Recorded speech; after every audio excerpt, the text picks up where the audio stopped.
کہ آج ہماری نوجوان نسل گناہ کرنے کو اپنے لیے باعث فخر سمجھتی ہے، اور گناہ کرنے کے بعد اس گناہ کے نشر و اشاعت کو اپنے لیے ایک عظیم مرتبہ سمجھتی ہے۔ وہ اس طور پر کوئی بھی گناہ کا کام کیا جاتا ہے، خواہ وہ مرد و زن کا اختلاط ہو، شادی بیاہ کے موقع پر، خواہ وہ ناچ گانے کی محفل ہو، یا کسی قسم کا بھی گناہ ہو، وہ کرنے کے بعد فوراً سوشل میڈیا پر اسے ڈال دیا جاتا ہے تاکہ لوگ اسے دیکھیں، اس سے محظوظ ہو، اس سے فائدہ اٹھائے۔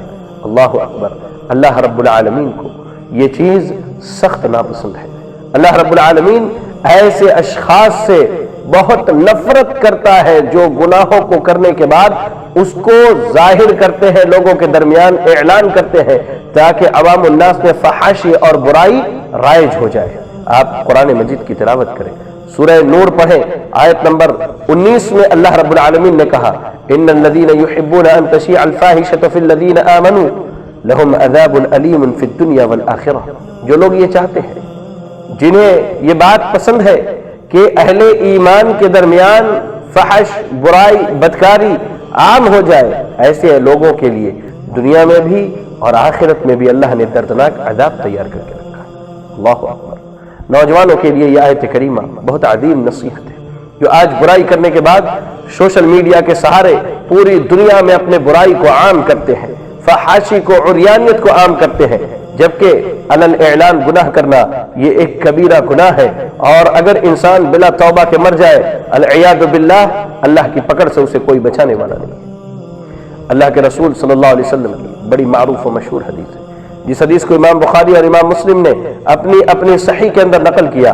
راوی حدیث حضرت سالم بن عبداللہ رضی اللہ تعالیٰ عنہ کہتے ہیں میں نے اللہ کے رسول صلی اللہ علیہ وسلم کو فرماتے ہوئے سنا کل امتی معافن الا المجاہرین۔ اللہ اکبر! اللہ کے نبی صلی اللہ علیہ وسلم کہتے ہیں کہ میری ساری امت کو اللہ تعالیٰ معاف کر دے گا، اللہ میری امت کے لوگوں کے گناہوں کو معاف کر دے گا اگر وہ توحید پر قائم ہے، شرک نہیں کرتے ہیں، تو سوائے ان لوگوں کے جو مجاہرہ کرتے ہیں۔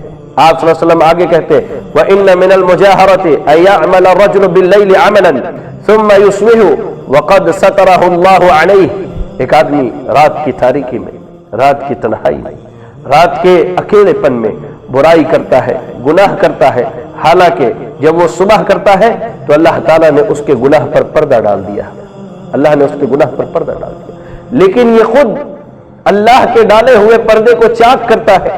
لوگوں کے درمیان جب نکلتا ہے تو کہتا ہے یا فلان عملت البارحة کذا وکذا، میں نے کل رات فلا فلا گناہ کیے۔ اللہ اکبر! حالانکہ وہ اس حال میں سویا تھا، اللہ کے نبی صلی اللہ علیہ وسلم کہتے ہیں حالانکہ وہ اس حال میں سویا تھا کہ اللہ تعالیٰ نے اس کے گناہوں پر پردہ ڈال دیے تھے، اور یہ صبح اٹھ کر کے اللہ کے ڈالے ہوئے پردے کو اٹھا دیتا ہے۔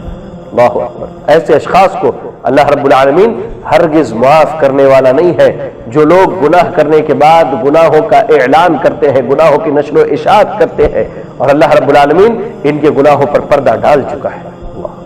ذرا غور کریں ناظرین، ہم اور آپ اٹھتے بیٹھتے چلتے پھرتے اکیلے میں، تنہائی میں، مجلس میں، معاشرے میں، گھر کے باہر دن رات گناہ کیے جاتے ہیں، اور ہم میں سے اکثریت ایسی ہے جو گناہوں کو نشر کرنا اپنے لیے باعث فخر سمجھتی ہے۔ اللہ کے واسطے اپنے گناہوں کی نشر و اشاعت نہ کرے، اللہ نے اس پر پردہ ڈال دیا ہے، مزید اللہ رب العالمین کے سامنے توبہ کرے، روئے گر گڑائے، اس گناہ پر اللہ تعالیٰ سے معافی طلب کرے، ورنہ یاد رکھیں قیامت کے دن اس کا انجام بہت بھیانک ہونے والا ہے۔ اللہ سے دعا ہے کہ اللہ رب العالمین ہمیں اور آپ کو ہر قسم کے چھوٹے بڑے گناہ سے بچنے کی توفیق عطا فرمائے، آمین۔ وآخر دعوانا ان الحمد للہ رب العالمین۔ سبسکرائب کیجئے ہمارے چینل اور دبائیے بیل کا آئیکن تاکہ آپ کو ریگولر نوٹیفیکیشن اپڈیٹس مل سکے۔